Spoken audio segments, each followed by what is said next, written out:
All right, I think we're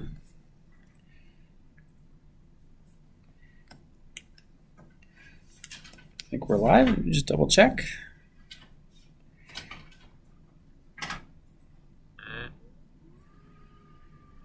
Yeah. All right. So, welcome to graphics rendering class. Today we're going to talk about global illumination, and just real quick, does anybody remember roughly what that means? We talk about global illumination. Altering all the illuminations come to one specific point of an object, and then use the VRDF to minimize the illumination that goes to the camera. Yeah. We want to look at all the light paths in a scene. We want to know where all the photons are bouncing, because all of those photons will make a contribution to our final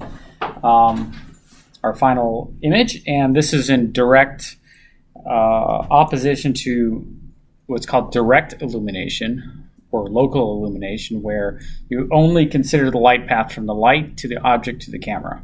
So you're looking at a very limited subset, and that arises naturally when we use the rasterization approach. In other words, we draw triangles on the screen and we try and figure out what color should we shade them. Okay. So today we're going to cover a wide number of topics.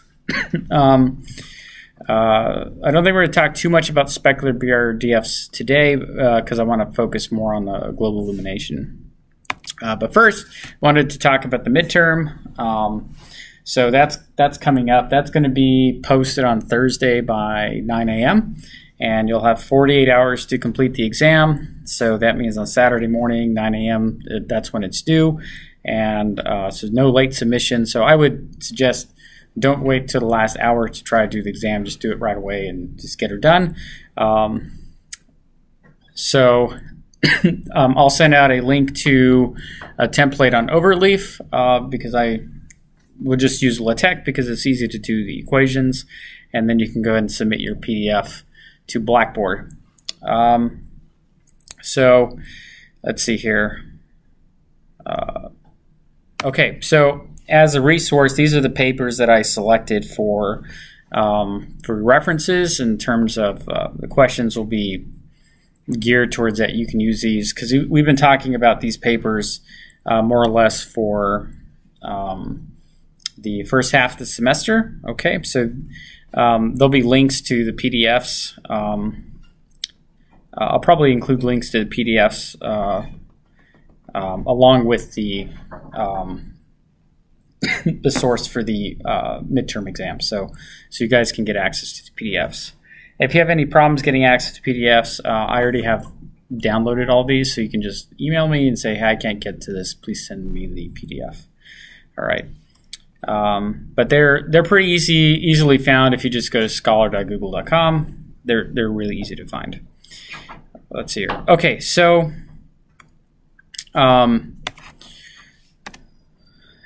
we can talk about this just a little bit, just as a matter of review. But the main idea is that if we look at the beginning of the course, we've been talking about this ray tracing pipeline, real-time ray tracing pipeline, and that is something that I would expect for everybody to be able to reproduce. That diagram looks like. Let me pull up the image for it.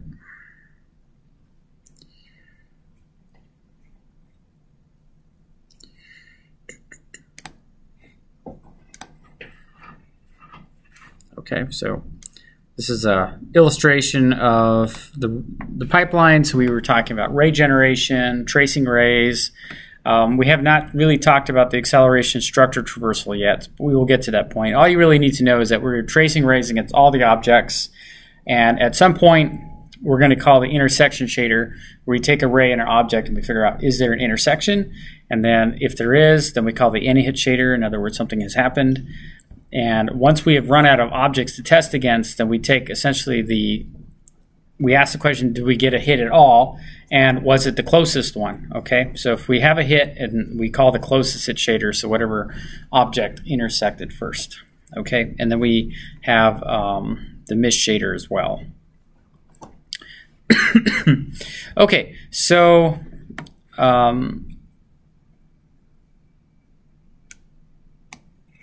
so essentially, I guess working on it here, we did a number of things for each one of these. Whether it was sky rendering with the miss shader, we talked about diffuse and specular BRDFs. In other words, how do you determine how much light is reflected once the ray either refracts or reflects, or we consider all of the incoming directions. So we're kind of talking about that today, the global illumination aspect. We also talked about what kinds of things could happen with the anti-hit shader. We talked about participating media and light paths like that, and we also talked about some intersection shaders. That was kind of the sign distance function material that I sent to you guys last week to do, and essentially that is a good way for us to be able to I guess trace rays against lots of different objects. And the method that we were using on this one is called sphere tracing in particular. And so what we do is we might have an object, maybe we're trying to intersect a sphere. All right, so there's the center and it's got a certain radius r. So the idea here is you can use a sign distance function to say what is the minimum distance before you hit the object. Okay, so a sign distance function basically says, if you're looking at this point, we'll find out what is this distance between, I'll just use d for over here, or if we're inside, what is the distance inside? And if it's inside the object, then it'll be negative. All right, and if it's outside the object, then it'll be positive. So it has a way of dividing space into two regions, okay? The only time it's 0 is if you're actually on the object, all right? So when we use a sign distance function with these intersection shaders, essentially we can say, well, what is the closest, maybe where our ray starts over here, and we can find out, well, what's the largest distance we can travel before we potentially hit the object, okay? And just for illustration purposes, let's say that our ray is going in this direction. Okay, so we might want to find out what's the closest distance that we can travel. So using the sign distance function, which for the most part, a lot of the sign distance functions kind of match the general equation for that object. So like a sphere, right? It basically contains, say r squared equals x squared plus y squared. Essentially, you can use Pythagoras theorem to find out how far are you. So if you're on the sphere, then that function is satisfied just simply by subtracting the radius. Okay, and so that technically you have 0 if your point lies on the surface of the sphere. Now, let's just hypothetically speaking, let's make this simple. Let's just say the radius is 1. Okay, so let's say the radius is 1, so that would be -1. And let's just say, so then we're left with x squared plus y squared minus 1 equals 0. And just for argument's sake, let's just say that our y's are 0, just so we can throw some numbers that we can calculate in there. All right, so if our y is 0, in other words, we're just kind of like looking on this one region of the sphere, we can see that if x squared is 1, then clearly it's on the surface, okay? And if x is a little bit bigger than 1, then obviously it'll just kind of, it's x squared, so it's going to be rapidly, that number gets bigger and bigger and bigger the further away you get from it. And so we can see that, well, that number, since it's bigger than 1, that'll be positive. Okay? And if x is less than 1, then a number less than 1 squared is always going to be less than 1. So you can see that it's some number smaller than 1, so this function will always be negative. Okay? So that's what we mean by sign distance. So this is distance from the center. So what we do is we basically say we can calculate then our distance. So this is our ray origin, and this is the ray direction. A lot of times we use O and D to represent that. And so we can just say, from the origin of the ray, what is my signed distance from the object we're trying to test against? Okay? So in this case, it would be, oops, it's a terrible straight line. So we got, say, this is the straight distance, okay? In other words, we can safely travel this amount towards the sphere without going inside of the sphere. Okay, however, we're traveling along the direction of the ray, so technically, if we were to like to describe a circle, this means that our ray is going to go over here. Okay, and so you can see that now we're still not quite to intersecting our object here. We have a sense that we're going to hit the object just from visually looking at this example. However, you can see that it's almost like a numerical approximation, like we're trying to root find, right? We're trying to find the zeros on the equation. So if you can kind of think Newton's method, then this is a great way of imagining what is really happening with this technique. Okay, so in other words, we're not done yet. We have to keep going. We're getting closer, okay, but we're still not there. So what we do then, now this is our ray origin, and this is our direction. Okay, and so what we do is we find out what's our sign distance from the ray origin. Okay, and so it would be this amount. So then we can trace another circle. So we're marching a sphere at a time. And now we get this close. And we basically just keep doing it until eventually we hit some epsilon value. We say, okay, if the amount that we're moving is only a tiny bit, then we'll just say, forget about it. All right? Okay, so that essentially is what sign distance functions are all about. And really the only two types of operations that there's lots of, I mean, there are lots of different ways of doing, like rays versus triangles, rays versus spheres, rays versus the conics, quadrics, superquadrics. There's all sorts of different kinds of shapes. Fractals. This method was kind of used by John C. Hart to kind of do ray tracing of like Julia fractals and Julia sets. Okay, just by having this inside-outside function, you essentially can trace a wide number of objects, and they all use the exact same principle. So theoretically, all you have to do is just replace the sign distance function with the object of your choice. And for a good example of that, you can go to shadertoy.com. This whole website, more or less, was kind of geared around making these kinds of things using sign distance functions. So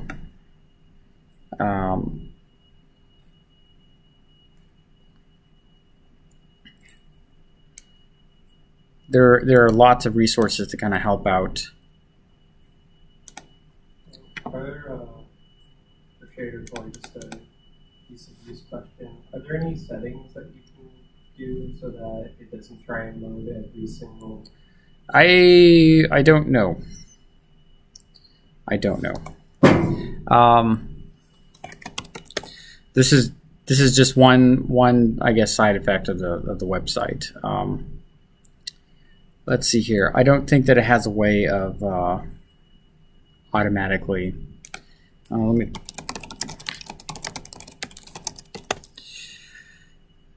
me find this guy's Inigo Quiles.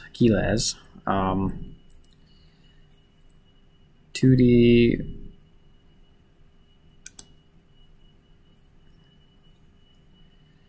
This is a tutorial, and where is the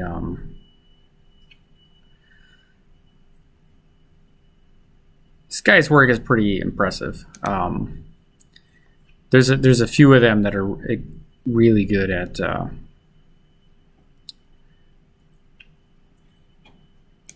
this might be okay.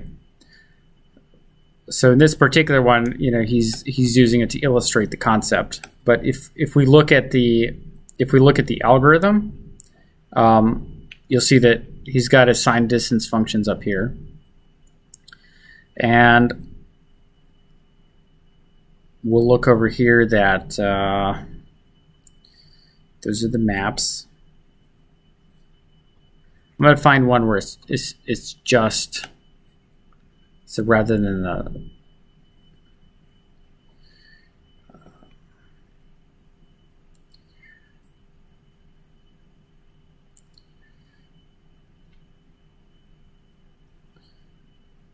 there we go. This is the one I want. Okay. Okay, so this particular shader toy uses the sign distance function to do all these different kinds of shapes, okay?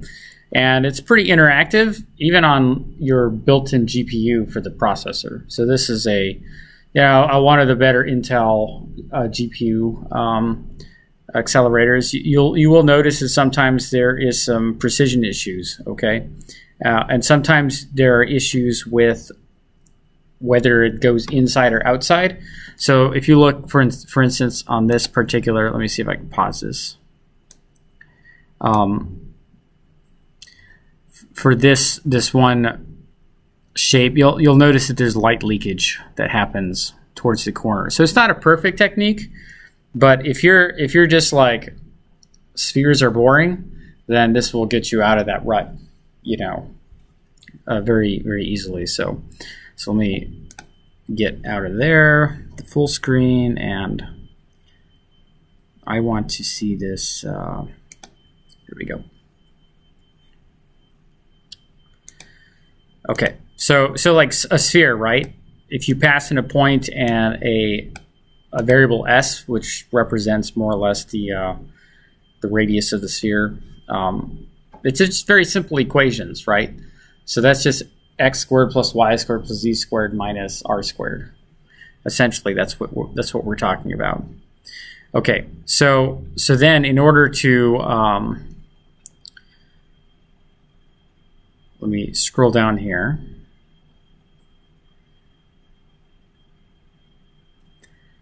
Okay, so then all you're doing, like, he uses this function called map, but you basically pass in the origin of the ray, and it goes in here and just returns that function. Okay, and then in order map in turn is then called by cast ray, and here's where the ray marching happens. So we basically say we have our Tmin, our Tmax, and in this case we're iterating 70 times, right? So we're just saying we're going to do this numerical iteration a maximum of 70 times. If you don't have that 70 in there, like if we make it 7, if you don't do it enough, then sometimes your objects can be rougher on the edges. So let's just compile this as if we had 7. So you'll see that just like if you didn't give your Newton's method enough time to iterate, you don't find the roots. Okay, so there's adjusting it by 7, and let's just say we want to more or less double it. Let's do 16. Just stick a power of 2 in there. Okay, so the shapes are better. We're getting better, but it really has to do with the numerical accuracy. Okay, if I bump this up to 32, and so you can see, right, I mean, more or less, we're just making tinier and tinier and tinier and tinier steps until eventually we get there. And we're just comparing that epsilon. Did we actually hit the object or not?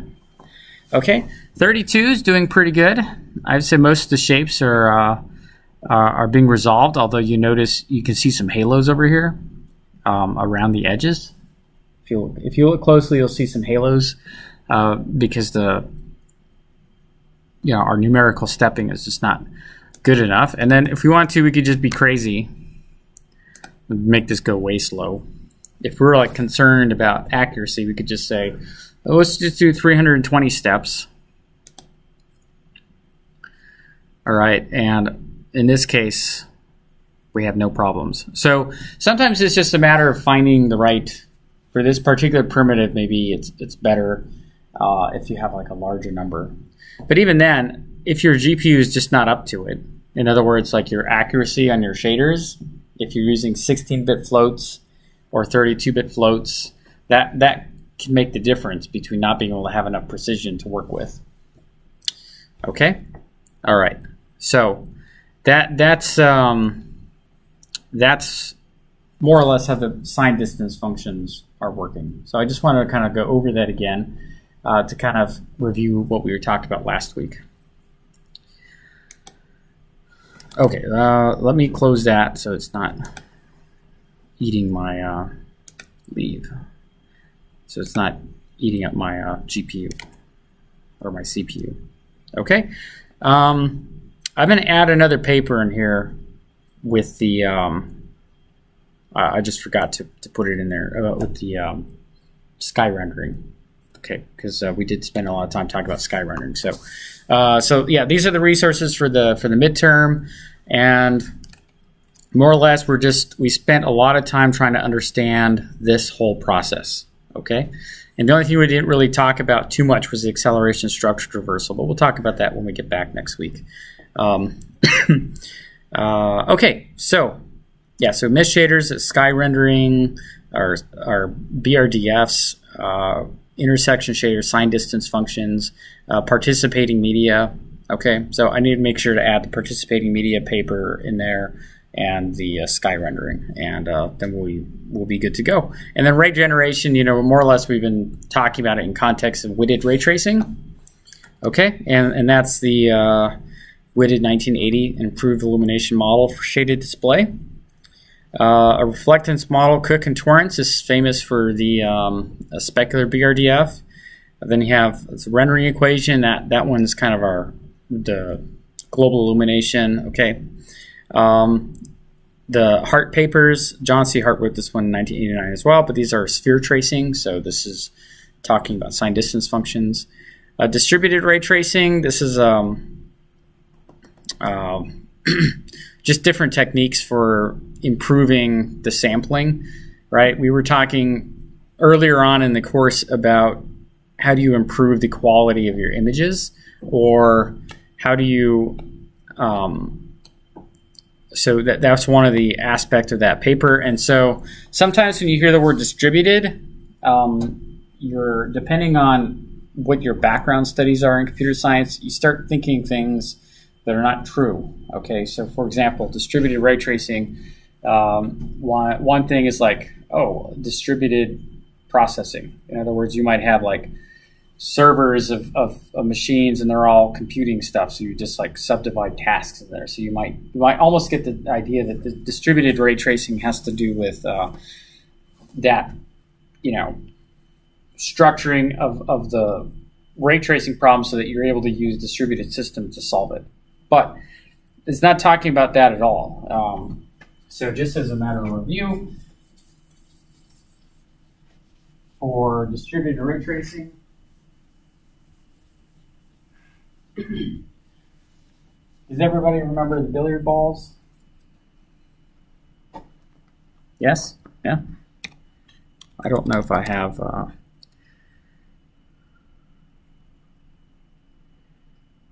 darn it. I should install the examples for the NVIDIA. The famous image for the billiard balls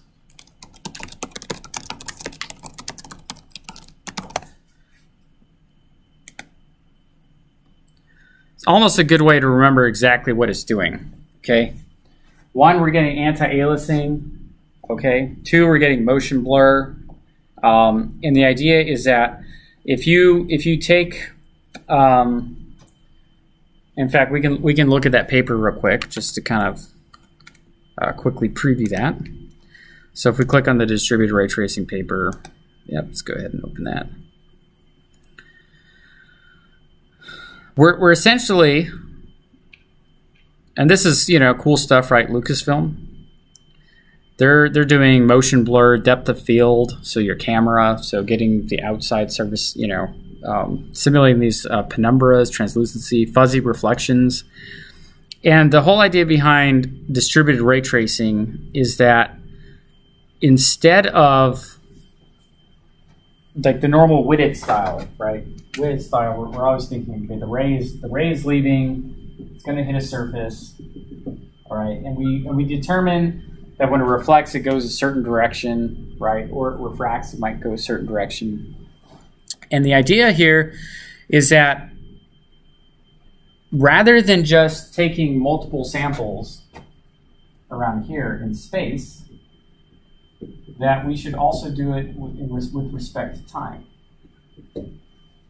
Okay, so if you have moving objects, right, nothing says that this sphere has to be exactly right here. It could be moving in time. So instead of distributing the rays in respect to space, like that would be a good way of doing anti-aliasing, you could also distribute them with respect to time. And now you're sampling an object at several locations at one time for one single image, right? What's the normal frame rate for movies? 24 frames per second. That's the normal rate. And then what's the frame rate for? You can be ridiculous, but what's the frame rate for gamers?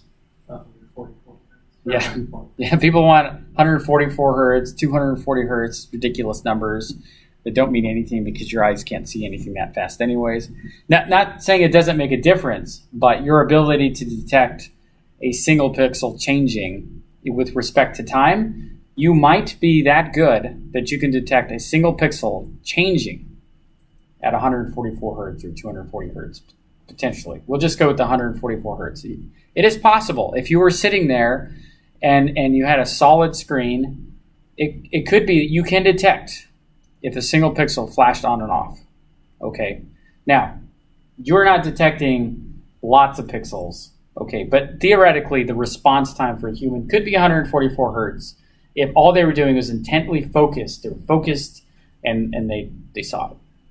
Okay, so it's more like detection, but it's not practical. Okay, the problem with and one of the reasons why movies are filmed at 24 frames per second is because your eyes just kind of naturally perceive motion very smoothly at that rate. I mean, has everybody been in a movie and been like, I can tell the stuttering? I've never been to a movie and like, I could tell it was 24 frames per second. It looked like real life to me, as far as I could tell. I couldn't tell the difference. Okay, I even went to the movies last night. I didn't see a difference for 24 frames per second. Okay, but we have different standards. Like 30 frames per second is common for TV. 60 frames per second is very common. Sometimes these numbers are just determined because of electrical standards. Okay, so like in if you were in Europe and you were watching PAL. Their frame rates are, their electricity runs at 50 hertz, doesn't run at 60. Okay, so a lot of times their video games run at 25 frames per second, or their TVs run at 25 frames per second. And so when movies are produced and they're going to be translated across the Atlantic Ocean, then they'll actually, they have to resample the movie so that it plays at 25 frames per second. There's a benefit for them, though, because if movies are filmed at 24 frames per second, really, it's not that big of a thing to just say, well, we'll just run it. Our 24 frame per second film will just run at 25. So they just will speed it up just a hair. Okay, without you just play you could just play directly, and maybe there's just a slight up pitch, with sound and everything. But more or less, they'll just play as is on their TV sets. Yes? I remember there being a lot of hype and kind of fallout surrounding the Hobbit movies and how they were shot in, I think, 60 or something, and how some of the props and some of the movements were like really distracting for some people because they're just used to 24. Yeah, that is true. And so, yeah, so we're so used to 24 frames per second in terms of like even our perception. I mean, when we look at things, the problem with a lot of TV sets running at 60 frames per second, or if you recorded a video running at 60 frames per second, they don't actually appear natural because, when you're sitting inside your house and you're watching a TV and it's updating at 60 frames per second, the problem is that you might have several frames together. At 24 frames per second, in reality, they would be motion blurred out, right? Let's just say you have a wheel turning, okay? But if you suddenly sampled it at 60, then your eyes are seeing a crisp image 3 times in a row, essentially. But if you're watching, or 2 times in a row, right? You normally see 2 crisp images, whereas if you're watching at 24 frames per second, you would have expected those to be blurred. And in fact, if you wave your hand in front of your face, it's not exact, okay? You see a blur because of this phenomenon. Okay, so what the Cook torrents essentially is, they say, okay, we can distribute our rays with respect to space, we can distribute our rays with respect to time, and when you can even, like if you're simulating depth of field, and who knows what depth of field is?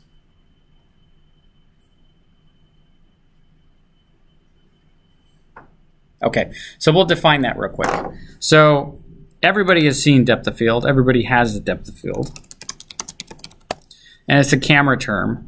And the idea behind depth of field is that when you're focused, you have a certain range that appears to be in focus, and you have a certain amount that appears to be out of focus. So if we look at this macro photography over here, we can see that the depth of field is not very big, right? It's a matter of like, you have one line of text in focus, and the rest is, it quickly gets blurred off. You couldn't read anything up at the top.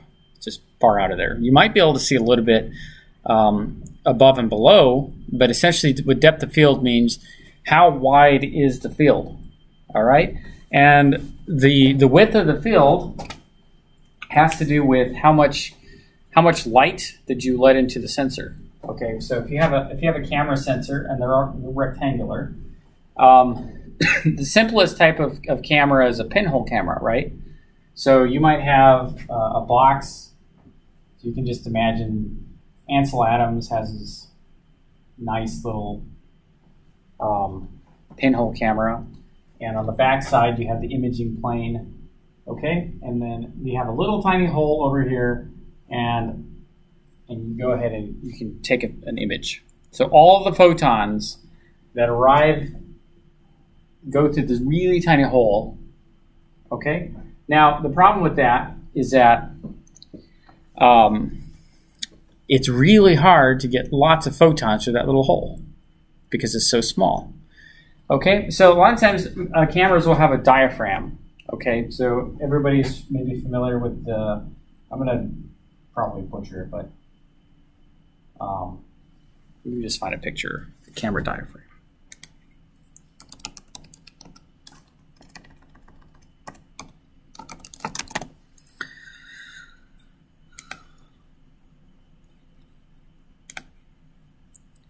Okay, everybody familiar with this, with seeing this type of thing? It's a little device, essentially, that you can adjust how much light goes into a camera, okay? And so what ends up happening with this is that the wider that you let light in, the lower the depth of field gets, okay? So if you see somebody and they've taken a photograph and it's got it's kind of weird because you want to say it's got a lot of depth of field, but really it's got a very small depth of field, because that's basically saying this is the part that's in focus, okay? But because we associate depth of field with, oh, that's the effect when you hit the background and the foreground are blurred, right? Okay, so anyways, what happens is that the photons that are going through here, because essentially only for a pinhole camera, the only photon of light that can even hit, say, this part of the imaging plane, essentially, means that it only comes in from one direction. So only one photon coming from that direction. Now, if we take our box,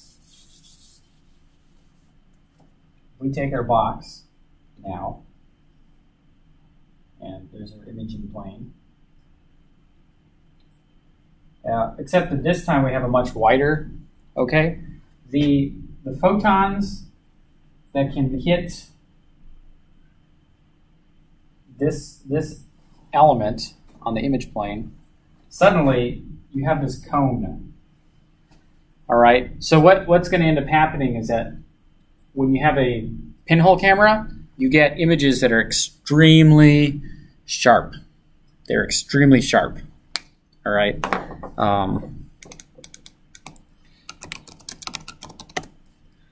So if you take Ansel Adams, and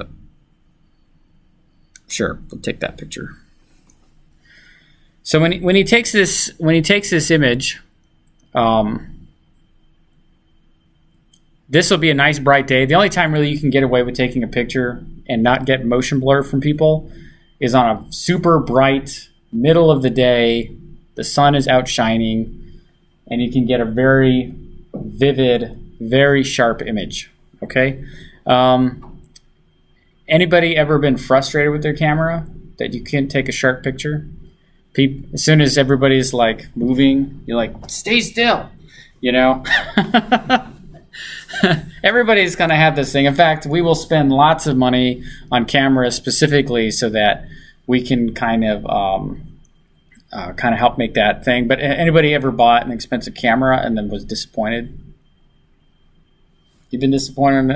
Okay. Yeah, not super expensive, but like a little more than I ever spent on a camera before. So, yeah, a lot of times the f-stop on the camera is a direct indicator of how much light will let in. So, so that f number. So if we look at the f-stop on a camera, so here's a picture, right? And they'll have like 2, 2.8, 4, 5.6. This is a really nice camera. This is a fast lens. You can tell it's a fast lens. This is also a fixed focus lens. In other words, it's got manual zoom, you know, zoom in, zoom out. Okay. But this is a very fast lens. In other words, but that means the diaphragm's open all the way up.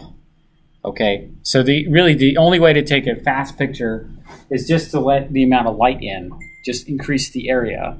But the only problem with that is that then you get your depth of field shrinks. But on the other hand, whatever is inside that depth of field is actually in focus. And so I have a pretty nice camera.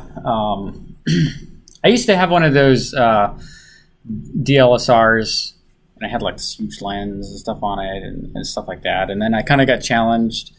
I was like researching photography, and I'm like, I kind of got personally challenged by this one guy who basically more or less just took a picture with the same lens the whole time. And so I was like, oh, that's interesting. You know, because photography is really more about, you can take pictures or you could take like art, right? And really anybody could take a good picture with any camera. It doesn't matter what it is. Okay. So anyway, so the main point is, so I found a camera that I really liked that basically just had one angle of view. So essentially if it's a 50 millimeter lens or a 35 millimeter lens, sometimes there'll be zoom lenses. So they go from, say, 55 millimeters all the way up to 70, or they'll have different ranges. I had one particular one that would go from 18 millimeters all the way up to, is it 80, 85? It was pretty good. You can go really wide or you can go really narrow. But a lot of times those have much worse f-stops, so then if you want to take a fast picture, it's basically impossible unless you have a fast lens. Okay, so bringing this back into back over here with the distributed ray tracing. You have pinhole cameras. You might have, but you might want to simulate. A lot of movies have made great effect. We use depth of field as an artistic effect because it takes the background out of the image and allows you to focus on a subject matter. Okay, so when it comes to distributed ray tracing, essentially, like I said, we're distributing rays around space and time. So if the object is moving, we can say, well, we'll trace rays between, say, 1 second and 2 seconds, and they're distributed randomly in there. So your object could be moving around in there. So we can get the ray tracing, the motion blur. And then if we wanted to, we can distribute the rays in such a way that it kind of helps get rid of the pixelated look, right? Because a lot of times when we view images, we're looking at a rectangular display. They got square pixels normally. Okay, but your eyes are not very good with this number, right? Your eyes are not, your eye rods are not distributed in your eye like squares. Okay, in fact, they're distributed more, we're talking about different patterns. So like a Poisson pattern. It's kind of, if you were to look close up in your eye, they're going to be distributed. I mean, it looks more or less uniform. They're just kind of spread out, but they're not like, it becomes, this is why, so basically when we say distributed ray tracing, well, we can also distribute our rays spatially in such a way that it matches more what our eyes are doing, and then anti-aliasing just kind of comes naturally along for the ride. Okay? So anyways, there was the three main ones. You got depth of field, you got motion blur, and you got anti-aliasing. Those are three main things. So if we go back and we look at the paper, okay, and we look at their results at the end, okay, we can see we might have motion blur, depth of field, where you have some objects in focus. There's another depth of field shot. And then you have this one, balls in motion, where you could have billiard balls, right? And they have, so you can handle, you could also handle non or semi-glossy objects. In other words, your BRDF doesn't mean that it has to reflect exactly in one direction, right? You could actually spread that out. You could distribute those rays. So if you have an object that's not perfectly smooth, this is more likely what would happen. So you can distribute the rays when they reflect as well. Okay, so yeah, that's distributed ray tracing, and then this is their famous 1984 image. So this is a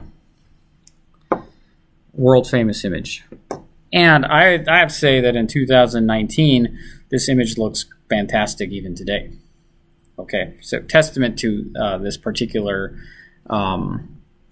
technique.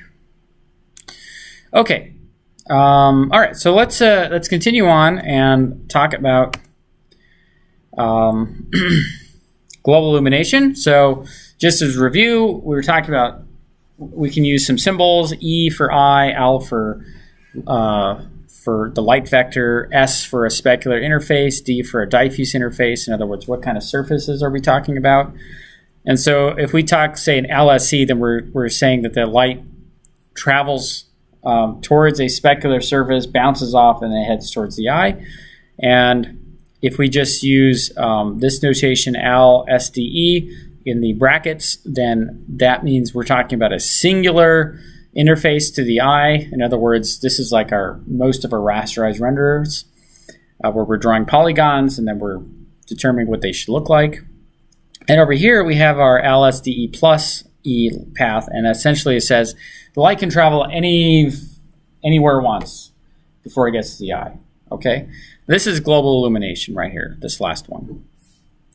Okay, so we were talking a little bit about path tracing and radiosity in one video. The idea behind path tracing, you're going to shoot your rays, and now we're going to get a hit. And then we're going to say, let's pick another random direction until we get a hit. And if it's a light that we happen to eventually get to, then we evaluate the contribution over the entire light path. Okay? And then what happens is that in order to keep, we were talking about weighted ray tracing, it just kind of explodes combinatorially in terms of the number of, if every time you're splitting, reflect, refract, then the next thing, your algorithm goes out of control. So the way that you bring that under control is just say, well, we only have one. It either bounces or it refracts. It doesn't do all of them. It just does one.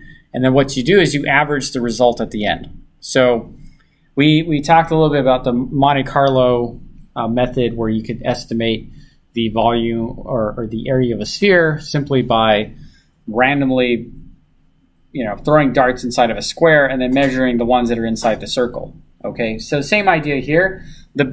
Your estimate essentially comes up better the more that you do this. Okay, so we could kind of take a look at an image study real quick. So let me show you some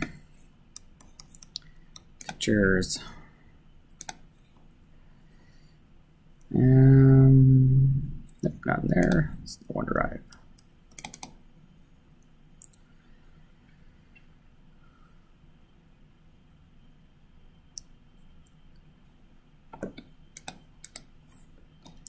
That is lighting. Here we go.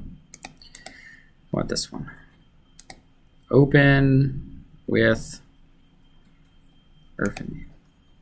Okay, so here's an example. If we were to ray trace one sample per pixel, in other words, we just shot a ray off, and once it reflected, then we just say, well, just send it anywhere on the hemisphere. Okay, and so when you do this, we can just look at it initially. It's like, okay, well, it looks like a very rough image, right?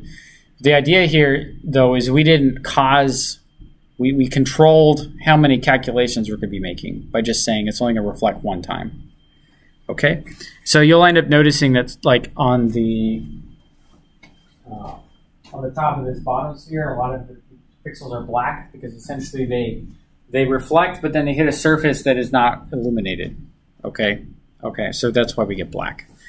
So here's what happens if we decide to just increase that. So let's go 10 samples per pixel. So you'll notice, and let me turn off the lights here so it's... Whoa, okay, sure. Okay, so if we go back, this is 1 sample per pixel, and then we go forward 10 samples per pixel. So all we're doing is just saying, take all those 10 pixels and add them up together and just divide by 10. So we're just taking the average sample. And so you'll see that the Monte Carlo technique is very simple to kind of apply. You just shoot more rays, okay? And then this is 100 samples per pixel, and you'll see that compared to 10, that looks pretty good, and compared to 1, now all of a sudden the 10 doesn't look so great anymore.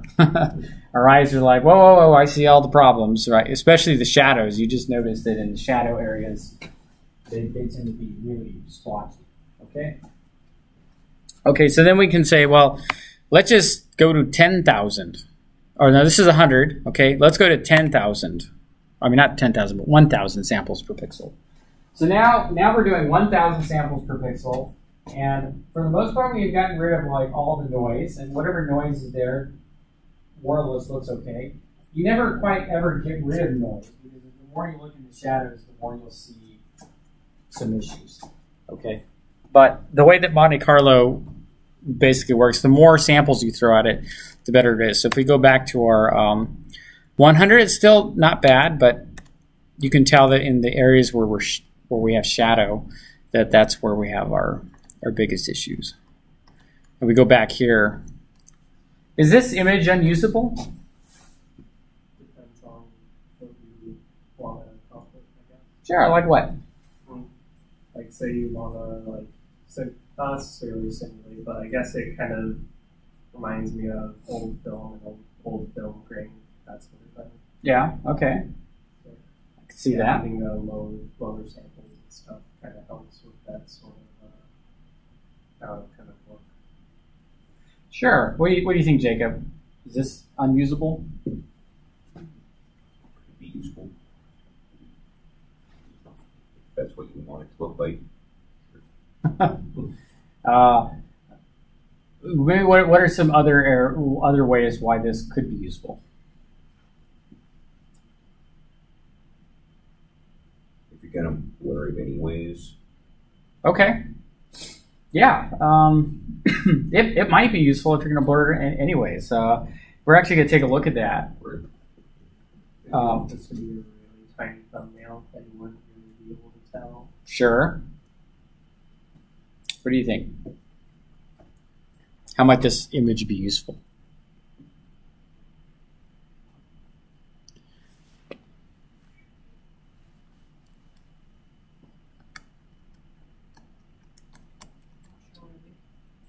Okay.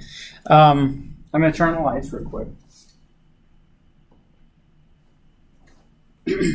Okay, so one way it could be useful, maybe you're in the production environment, and we know that this image takes us, maybe that takes like a minute or half a minute to render. Well, if you're designing the lighting inside of a movie set, that you don't necessarily need to have that quality to more or less figure out, am I in the ballpark? Okay, so so when it comes to real-time graphics, you know, it could be a production. This is perfectly fine if you just want to work with it. So if you could work with this real time, that is a lot more useful than maybe the previous pipeline is. You have to wait 10 minutes just to get an image like this to see whether or not what you're doing looks correct. In Wonder, there's a preview option, see what it is, and like it's typically about half the amount of samples, or maybe just 12 to 24. Sure, yeah. So yeah, this happens a lot. You know, you can maybe render your movie at a lower sampling rate, and actually, is it fun to watch? You know, there are some things you can do where you don't have to render the full production 4K quality that you're going to send off to the movie theater. Okay. Yeah. Okay, so there was path tracing, and then the other technique was called radiosity, where essentially we divide the room into patches, okay? And so we might have, and I'm trying to remember if I have a screenshot of this.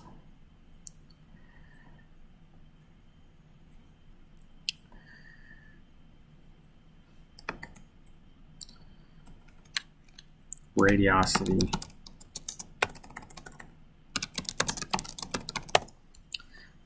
Visually, this is what's happening. We're taking our room and we're dividing it into patches, and then we're simulating the flow of light from surface to surface. Okay. Once again, this is another turn off the lights kind of thing. Okay. So, and then what happens is that you can take those images, and maybe you need to subdivide it in a way where you need more accuracy in some areas. This is an excellent picture, because what happens is you can see the first pass. All you get is only the patches that are visible to any kind of light get the illumination, and then the second pass, the light is basically we're simulating the transport from wall to wall. And eventually, if we look at the third pass and we look at the 16th pass, you can tell some differences, right? Especially in these darker areas. But this is one of those methods where you more or less decide when should we stop. Let's let it continue reflecting light. Okay, so this is one way of simulating global illumination is with radiosity. And because of the patch sizes, because they got to be fairly large, otherwise, because what you're doing is every other surface, you have to calculate whether it's visible to that patch or not. So you can't just keep shrinking the patch size without causing the number of comparisons to kind of go out of control.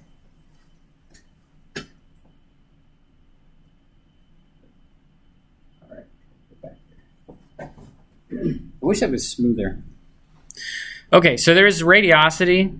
So you're going to divide the scene into patches, find out how each patch contributes to each other, and then you'll calculate that transport, and you basically just keep going until you've decided we've done enough, the image isn't getting that much better. So these are two popular techniques. Path tracing, I would say, is one that wore. Okay, radiosity is not quite as prevalent anymore. It's still there, but path tracing is definitely one that wore. So there's lots of different techniques out there for simulating global illumination. Photon mapping is a technique where you're basically just simulating the transport of light inside of an environment where you send out, we call them photons, but they just represent light moving around. And then once you have, like, say, thousands of these particles that have bounced around the scene, then you use those particles to then illuminate all the other surfaces. Okay, and photon mapping was kind of introduced in the mid-90s and has been fairly popular over time. Then you have variations on path tracing, like bidirectional path tracing, and there's lots of different variations there. Instant radiosity, which we're going to talk a little bit about today. Voxel cone tracing. The idea here is that you could divide the scene into a volume. So just imagine a bunch of little small cubes, and you can basically say, okay, if light is bouncing off this wall, then we'll just kind of project the light as a cone inside the voxel grid. So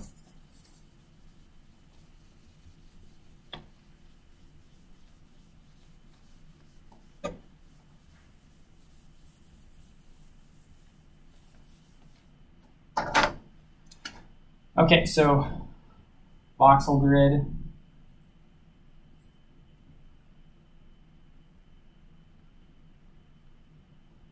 And we'll just imagine that it was a square room and we've just kind of divided it into a voxel grid. So if you had a light, maybe the light is over here. Essentially what the cone tracing is that we're basically going to say, okay, let's go ahead and trace a cone, and then it's going to basically we'll transport this light over here, and we'll transport some of this light over here, and over here, and eventually you get maybe to this side, right? We can basically say this wall is lit, and now that we're going to reflect off this wall, so maybe this particular light, it goes here, here, here, and now we can say, well, what's the reflection of this light? And so now we can basically say, well, it's going to reflect, so then the secondary bounce would be, let's just keep marching the light through this voxel grid until eventually it's going to hit all the other surfaces. So it's almost like radiosity in a way, where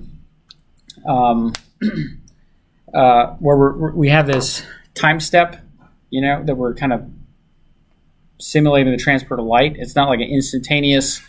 Path tracing is more like instantaneous, right? We just say, here's what the whole length of path, all the bounces look like in one step, and then we figure out what the light ought to be. Photon, I have photon mapping on there 2 times. And then multiple importance sampling. So this is another path tracing technique where we can say, well, if we're going to bounce the light, maybe there's a % chance that it reflects, and there's a % chance that it's going to refract, and maybe there's a % chance that it's even going to get killed off. In other words, we just stop exploring the area. Okay. So there are a few different techniques for kind of evaluating these light paths. One particular area that I wanted to talk about was using spherical harmonics. Anybody ever heard of spherical harmonics?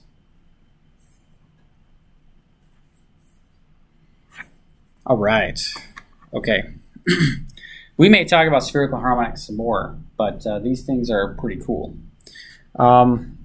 So anybody heard of Fourier series? Okay, what do you use Fourier series for?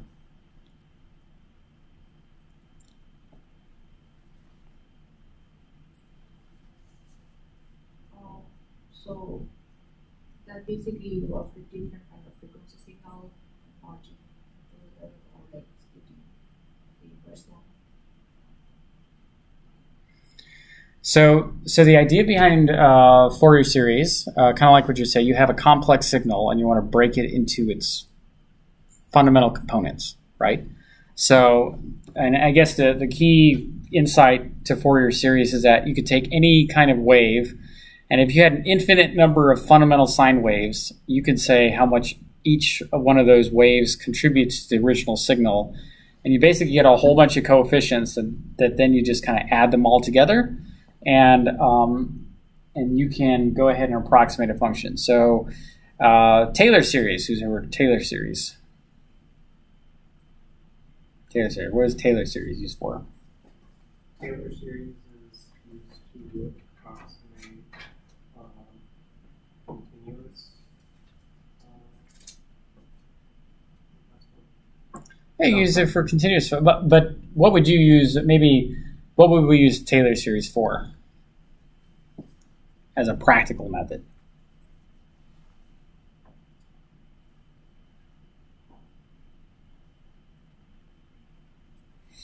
What do you think, Jacob? Taylor series. What might we use the Taylor series for?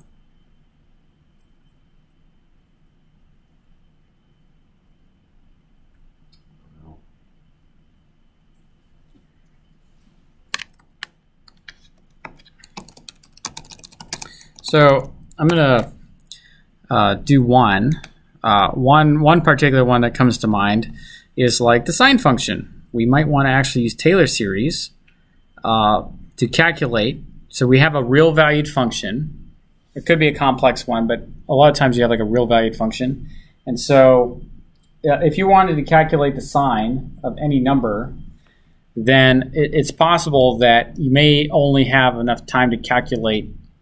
You basically turn a function that is hard to calculate into something that can be approximated with a series of equations. Okay, so for example, the let's see here, sine function, right? So let me blow this up.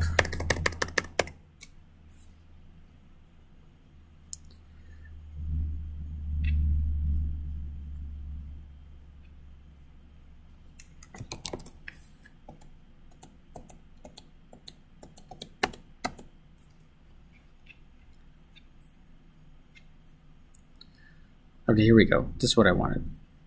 Okay, so let's look at this one right here, right? So if you wanted to calculate the sine function, this is not exactly like an easy thing. Like if you were to sit down at your computer and be like, okay, program me the sine function. You're like, I'm only going to give you x. Well, good luck, buddy. It's not going to happen. So one way to do it is you could use a Taylor series. Okay, so the Taylor series might say, okay, x minus x cubed over 3 factorial and so on. And the idea here is that if you were to do this, then your numbers would be more or less within 0.00003.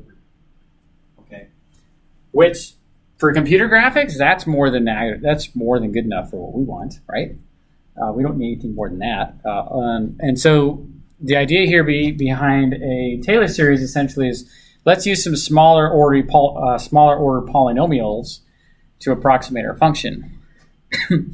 But the same is true for Fourier series. So kind of working our way back up, we're kind of getting more and more advanced here. For Fourier series, you might have a complicated function. Maybe you don't even know what the function is, but you'd like to get an approximation for it. And so with a Fourier series, you have basically a sequence of polynomials that you can then add up, and you get an approximation to your original function. A lot of times you end up getting a smoother version of the original function, because a lot of times if you were to look at a natural process, it's always going to have lots of noise associated with it. So, and that noise sometimes affects our ability to understand what's going on with something. And so Fourier series a lot of times uses it as an analytical component to kind of say, okay, what is causing behavior in a certain way, okay? And but it's a two-dimensional function, okay? So the idea here is that you have some two-dimensional functions you'd like to approximate, and you can do that with a bunch of sine waves. So here's one classic example. Let's just say you want to approximate a square wave. All right? You want to approximate a square wave.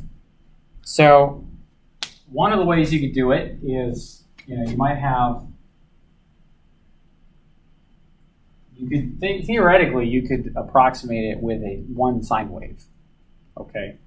However, one sine wave is not as good, okay? But you can add up another order sine wave. So I'm going to go like this,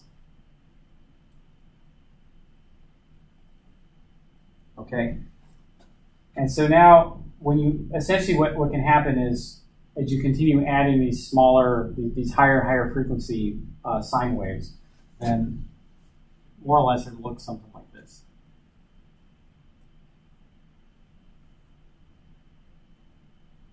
Okay, so that's a lot closer to a sine wave, but we approximate it, to a square wave. We basically approximate it with a bunch of sine waves. All right, so that's kind of cool. We can use, now each one of those sine waves, right, that one might be sine of x plus sine of 3x plus so on. But we have these little weights. We have these little weights to basically say how much of this sine wave should we add in to our function. And the idea here with the spherical harmonics is that this works, Fourier series works for two-dimensional functions. However, spherical harmonics works for spherical functions. Spherical functions. So let me show you what that looks like.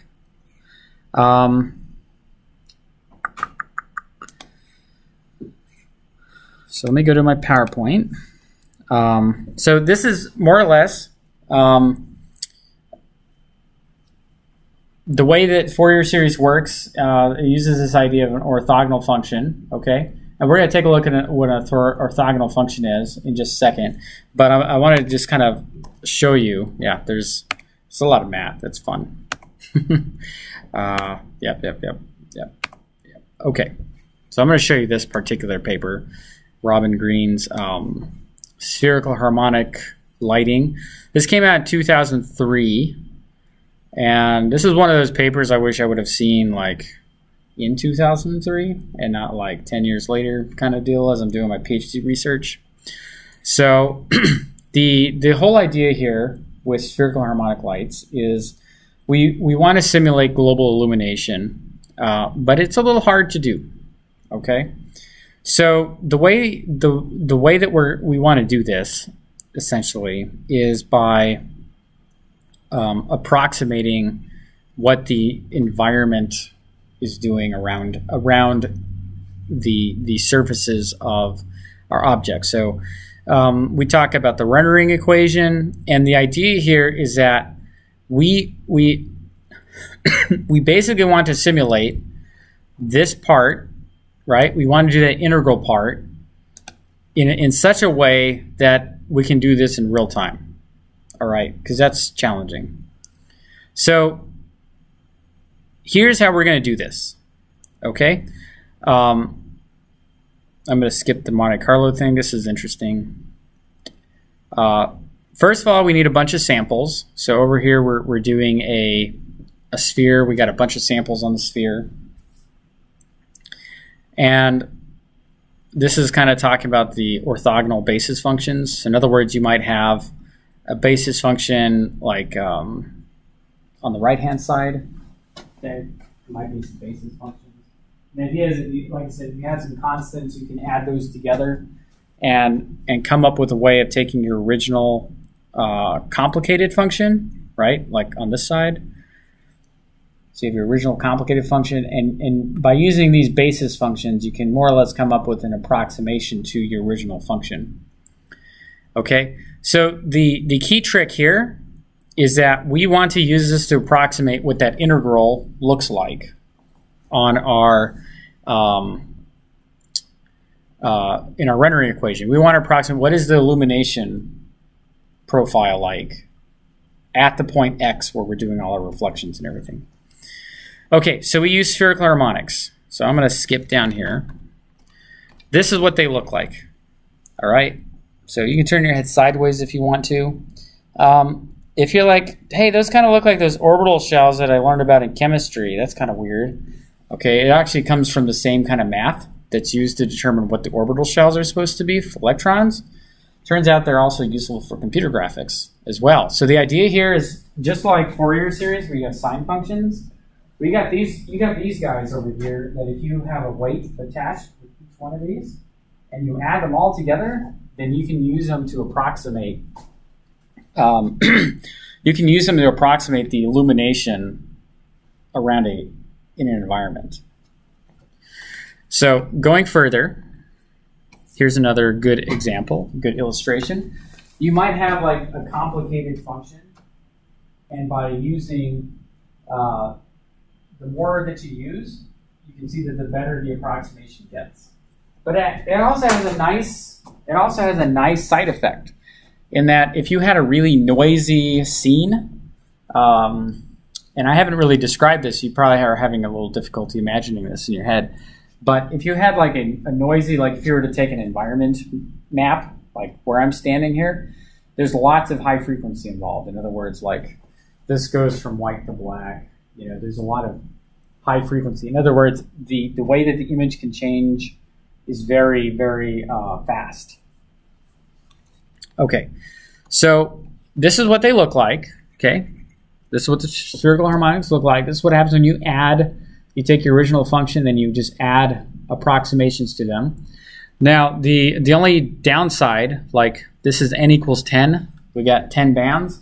That means you have to have 121 coefficients with this, which I don't know if you're thinking about the math here. 121 coefficients, and we haven't even talked about what that looks like yet. Okay, so 10 is like it's a really strong number. Most of the time, when we're using spherical harmonics, we're over here. We might want to use this much. Okay, it's very low frequency. This is very high frequency, and there's lots of detail. This is very low frequency. Okay, so let's see how then this is used.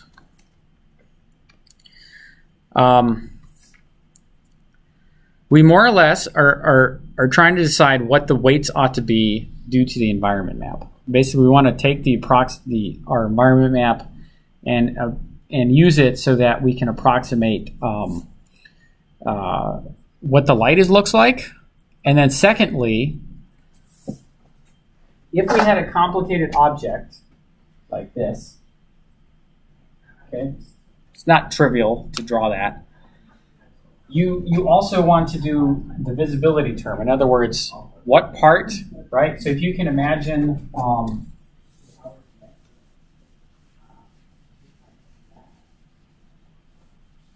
okay, I'll draw this over.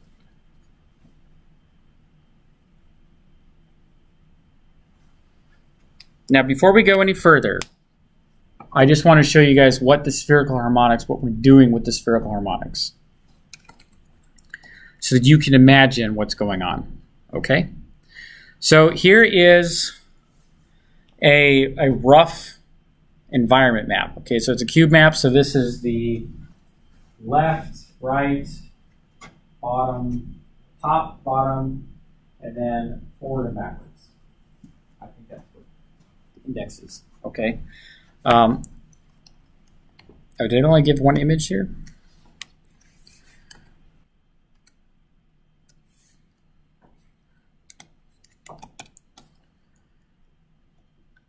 Okay, so I have a few of these placed inside this room, so you can kind of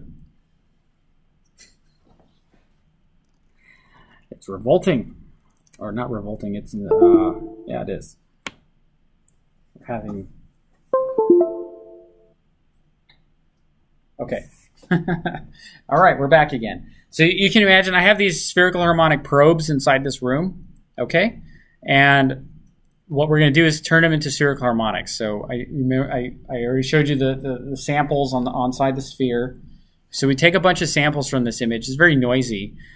And when we turn it into spherical harmonics, then this is what we get out. This is something very smooth. It's more or less just approximating what our image is looking like, what the environment is doing. Okay, so we're trying to model like the flux of light. How is light more or less moving inside of a room on average? I do have a picture of my work here where actually I might be able to open up, maybe I can open it up.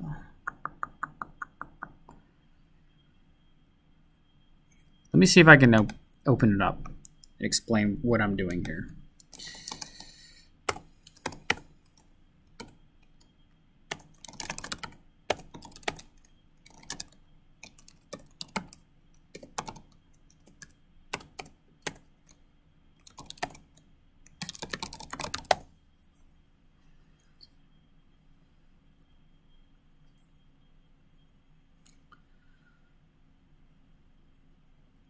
Aha, okay.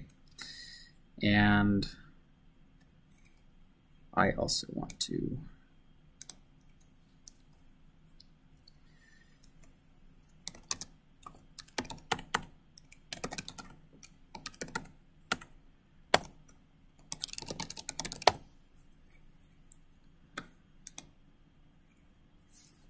so this is a Cornell box, and this is a... Is this doing the exact same thing? Oh, okay, yeah, okay. So there's our spherical harmonic in the middle, and I can make this bigger. All right, and I want to be able to play with some of these. These are the coefficients. Okay, so if I play with the coefficients, you can see I can go negative and positive. All right, I'm gonna put that at 0 for now. This is the first band, and you'll see that this is just more or less matches those images I was showing you. I can go to the next one. Okay, so now here's what I can do. Let me turn the scale down. If I just randomize this, you can see that I am generating a lot of different shapes. Turn the scale down. And this represents what's happening with the, I think I'm using a red or green. It's happening for red, green, and blue. They're all individual. They're all individual. But you can see I can represent this complex shape. All right. Let me see if I have another screenshot that also shows these ones in action. I think I go here.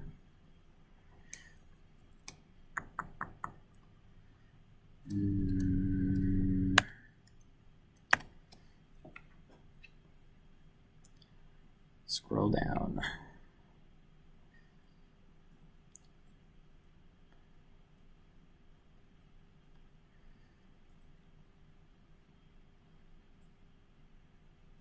I have an image of the spherical harmonics inside the room, but I can't seem to locate it.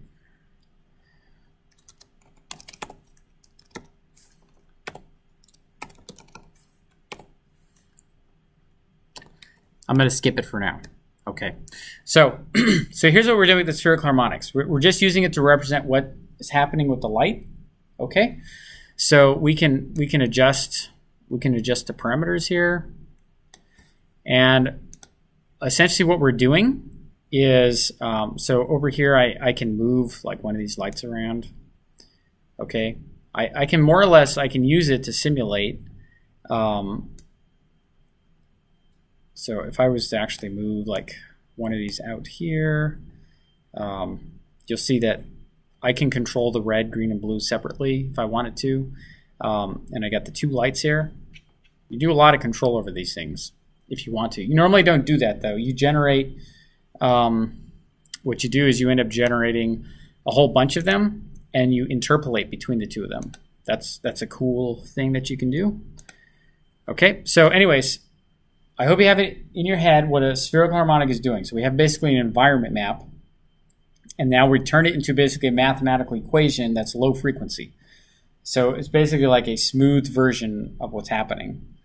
Okay, and then what we do is, let me go back here to here, all right? One of the first applications is called an irradiance volume. And, oh, did I put the wrong link in there? I did. That's okay.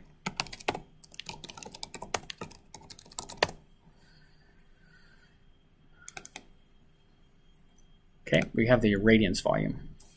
And so the idea here is that we want to approximate the illumination happening inside of a room. But what we do is we construct these irradiance volumes at different points inside of the room. Okay? So we don't just have like one representing the illumination in the room. We have a bunch representing the illumination at different points inside of the room. Like this.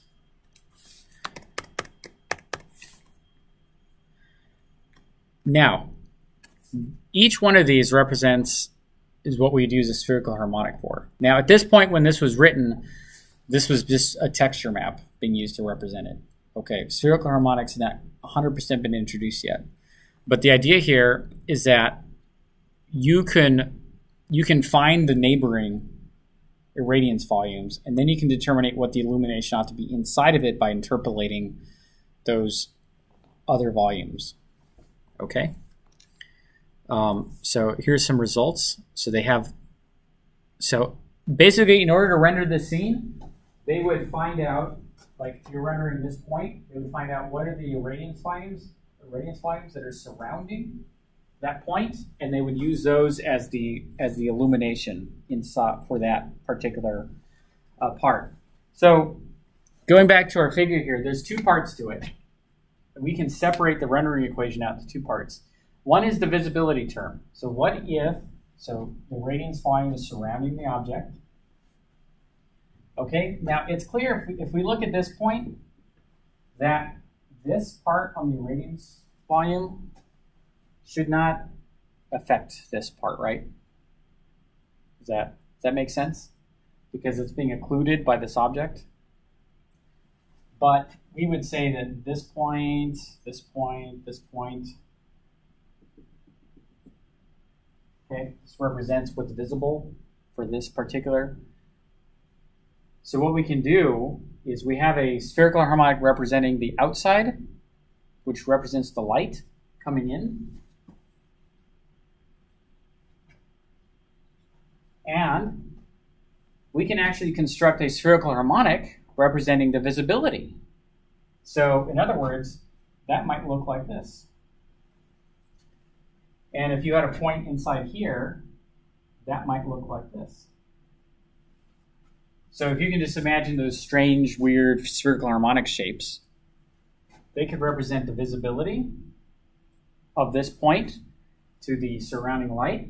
And all you do is then you take the coefficients for this, take the coefficients for the environment map, you take the coefficients for the visibility term, and then in the shader you just multiply them together. And you have separated, and what will end up happening is, of course, back here on this side, this is zeros, right?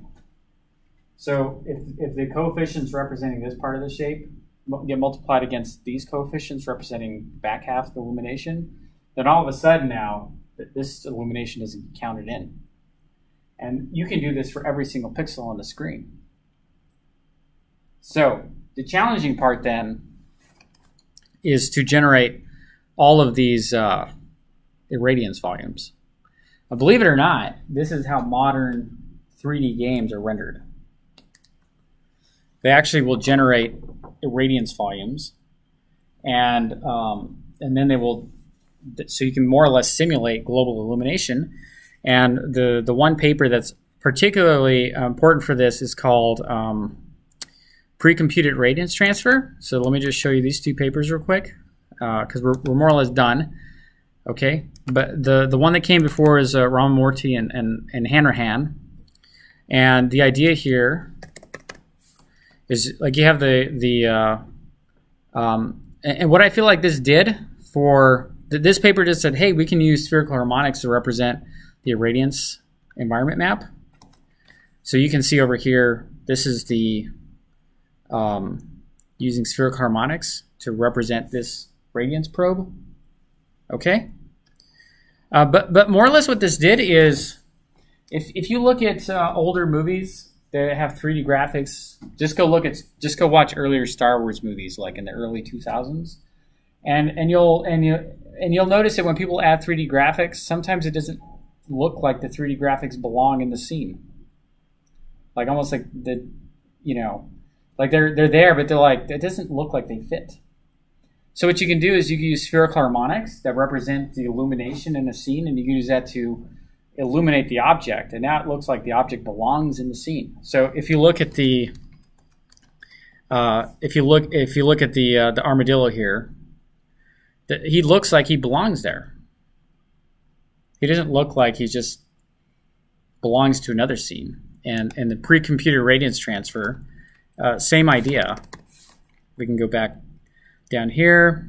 This talks a little bit more about this whole concept. Using this visibility function, you can simulate what would happen if you had secondary bounces of light. And let me just go down to the bottom here. But more or less, we have two different environment maps. These are both white objects. But you'll notice that by using the spherical harmonics, it looks like there's global illumination going on, because you basically do all your global illumination. You can do this part here, where you can calculate all the spherical harmonics on the model, and this can even take into account that maybe there is some like reflection over here inside. And then you can separate the light part, so that when you render your model in 3D, then it looks like it belongs, and you're simulating global illumination. Okay. We're technically out of time. Anybody have any questions?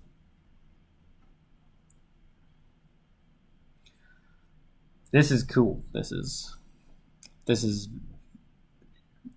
very cool. When we get back next week, or the week after, I will try and find some visual demos so we can see how this works, because this is I